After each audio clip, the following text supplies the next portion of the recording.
हाँ, पिछली क्लास में मैं आपसे नागा इंसर्जेंसी की बात कर रहा था और इसके अंदर मैंने आपसे बात ये की थी कि नागालैंड 9 पॉइंट एग्रीमेंट 1947 जून के बाद क्या स्थिति बनी और अंततः वहां पर भारत सरकार को मिलिट्री क्यों भेजनी पड़ी और अफसपा लागू क्यों करना पड़ा।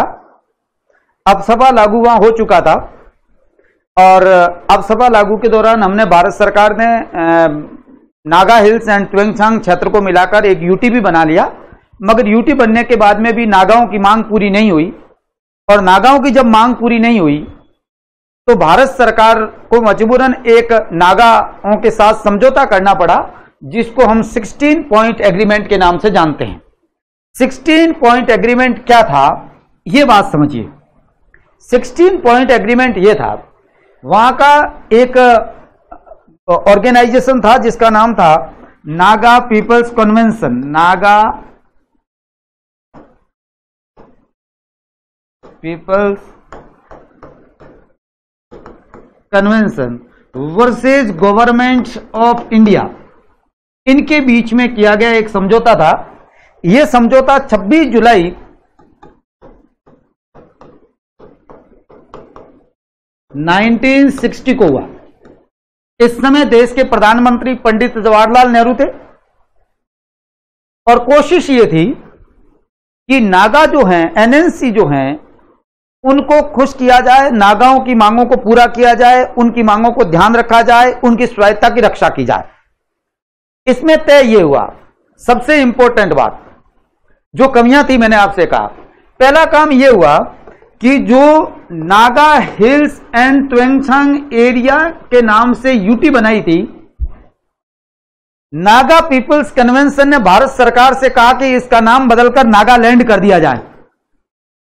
भारत सरकार ने यह माना कि इस यूटी का नाम बदलकर हम नागालैंड कर देंगे और जो यूटी है उसको हम स्टेट में बदल देंगे।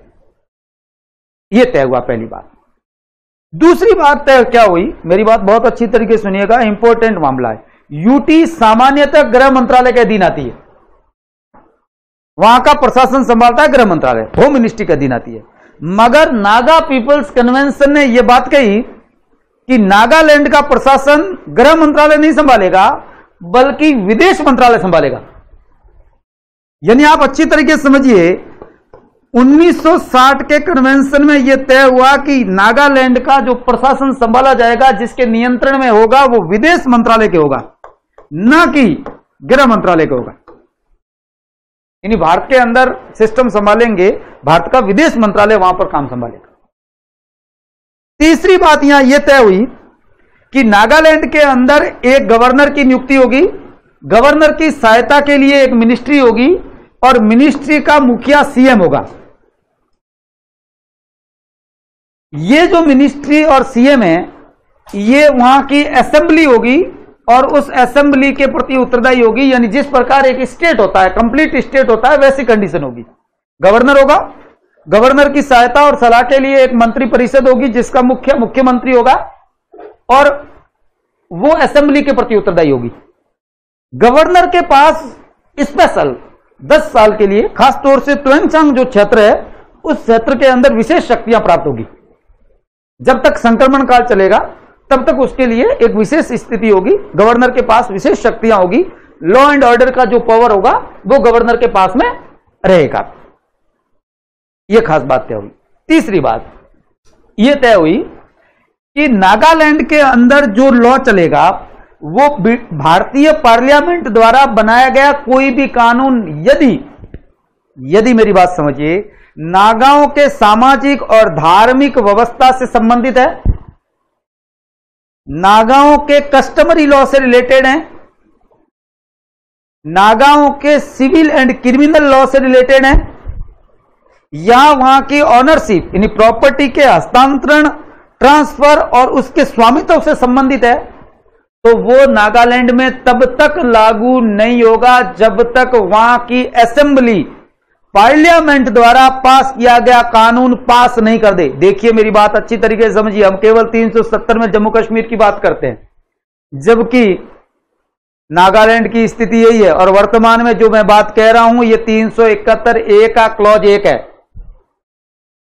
यानी वहां पर धार्मिक और सामाजिक रीति रिवाजों से संबंधित, वहां की न्याय व्यवस्था से, क्रिमिनल और सिविल लॉ से रिलेटेड, वहां के लैंड ऑनरशिप से रिलेटेड और संपत्ति के स्वामित्व से संबंधित कानून वही चलते हैं जो वहां के कस्टमरी लॉ के तहत हैं, यानी वहां के परंपरागत रीति रिवाजों के तहत, जो मैंने हिजाबो कहा है आपको, जो वहां का संविधान है, उन रीति रिवाज और परंपराओं के तहत सॉल्व होगी, न कि भारतीय पार्लियामेंट द्वारा बनाया गया कानून नागालैंड में लागू होगा।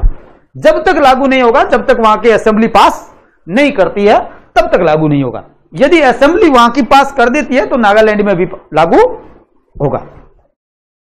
इसके साथ एक खास बात और सुनिए, यदि मान लीजिए कोई मामला ऐसा है जो नागालैंड के अंदर सिविल और क्रिमिनल लॉ से रिलेटेड है, नागा परंपराओं से संबंधित आधार पर जिस पर निर्णय होना है, उसके लिए नागालैंड में एक नागालैंड ट्रिब्यूनल बनेगा, नागा ट्रिब्यूनल बनेगा, न्यायाधिकरण बनेगा, वो फैसला करेगा, उसका फैसला होगा। और इसके साथ साथ डिस्ट्रिक्ट लेवल पर सेशन कोर्ट होंगे, डिस्ट्रिक्ट कोर्ट होंगे, ऊपर हाई कोर्ट होगा। हाई कोर्ट जो है नागालैंड का वो गुवाहाटी है, हाई कोर्ट होगा। और हाई कोर्ट के बाद यदि आप अपील करना चाहते हैं तो सुप्रीम कोर्ट होगा। ये बात अलग है, परंतु जो निर्णय होगा, स्टार्टिंग निर्णय होगा, वो वहां से होगा। एक बात हो, नागालैंड के अंदर आप अच्छी तरीके से जानते हैं, हमारा जो लोकल गवर्नमेंट से रिलेटेड कानून है वो लागू नहीं होते, यानी पंचायती राज व्यवस्था है वो वहां लागू नहीं होती। इस एग्रीमेंट में यह कहा गया कि नागालैंड के अंदर गांवों में 3 प्रकार की काउंसिल काम करेगी। सबसे नीचे गांव लेवल पर यह काम करेगी, जिसको विलेज काउंसिल के नाम से जाना जाएगा। उसके बाद रेंज काउंसिल बनाई जाएगी और तीसरी होगी वो ट्राइब काउंसिल होगी। अब आप कहोगे साहब ट्राइब का मतलब क्या हुआ? जनजाति से रिलेटेड काउंसिल का मतलब यह हुआ कि नागा, मैंने आपसे कहा था कोई जनजाति नहीं है, जनजातियों का समूह है। और वहां पर जो 16 जातियां हैं, हर जाति की अपनी परंपराएं हैं, अपने रीति रिवाज हैं, अपनी संस्कृति है। वो जो संस्कृति के हिसाब से जो हर जनजाति है, उनकी एक काउंसिल होगी, जिसको ट्राइब काउंसिल के नाम से जाना जाएगा। इसके नीचे रेंज और इससे नीचे विलेज काउंसिल बनाई जाएगी। ये खास बात कहेगी। इसके साथ भारत सरकार से नागालैंड ने यह कहा, नागा पीपुल्स कन्वेंशन ने कहा कि नागा एक रेजिमेंट बनेगी जो भारत की सुरक्षा के लिए काम करेगी। नागा रेजिमेंट अलग से बनाई जाए। मैं आपको बता दूं कि जब नागा फेडरल गवर्नमेंट बनी थी तो इसके साथ साथ नागा फेडरल आर्मी भी बनी थी, और इस एग्रीमेंट में यह तय किया गया था कि उसकी एक रेजिमेंट बना दी जाएगी जो नागा रेजिमेंट के नाम से जानी जाएगी और भारत की सुरक्षा के लिए काम करती रहेगी। इसके साथ खास बात, मैं खास बातें बता रहा हूं 16 पॉइंट में, टोटल 16 पॉइंट बताना मेरे ख्याल से कॉलेज लेवल पर ठीक नहीं है। जब और कभी बातें करेंगे या आपको ऐसा लगता है तो कमेंट कर दीजिए, कोई खास बात हो तो मैं जवाब देने की कोशिश करूंगा। एक बात यहां और कही गई कि नागालैंड के अंदर इनर लाइन परमिट सिस्टम लागू होगा।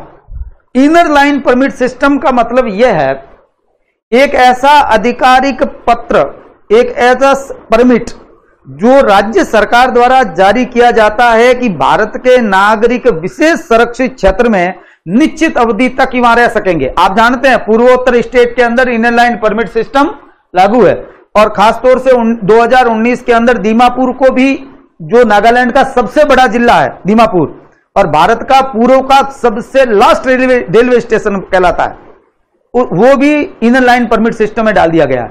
और 1960 के एग्रीमेंट में यह तय किया गया कि इनर लाइन परमिट सिस्टम लागू रहेगा। इनर लाइन परमिट सिस्टम में आपको जानकारी के लिए बता दूं, बंगाल ईस्टर्न एक एक्ट बनाया गया था अंग्रेजों के टाइम में 1873 के अंदर। उसके तहत अंग्रेजों ने खासतौर से जनजाति क्षेत्रों के अंदर इनर लाइन परमिट सिस्टम शुरू किया था, और वो लाइन सिस्टम नागालैंड में लागू है। उन्होंने कहा यह इनर लाइन परमिट सिस्टम यहां लागू रहेगा नागालैंड के। और आज भी आप जानते हैं कि नागालैंड का एरिया जो है उसके अंदर यदि आप घूमने जाते हैं तो पहले ही आपको परमिट लेना पड़ता है कि आप निश्चित सीमा तक, निश्चित समय तक ही वहां नागालैंड में रहेंगे, घूमेंगे, और जनजाति क्षेत्र है, वहां पर आपको जाने से रोका भी जा सकता है। एक प्रकार का वीजा की तरह लेना पड़ता है जो हम लेते हैं। भारतीय नागरिकों के लिए जरूरी है, भारत में घूमने के लिए भी भारत के नागरिकों के लिए जरूरी है कि उस क्षेत्र में जाने के लिए आपको राज्य सरकार का आधिकारिक पत्र लेना पड़ेगा, परमिशन लेनी पड़ेगी, तभी आप परमिट से घूम सकते हैं, नहीं तो नहीं घूम। और नागालैंड में ये सिस्टम है, इन इनर लाइन परमिट सिस्टम लागू किया जाए। ये खास बातें थी जो इसके अंदर कही गई थी और ये तय किया गया था कि ये सिस्टम बनेगा।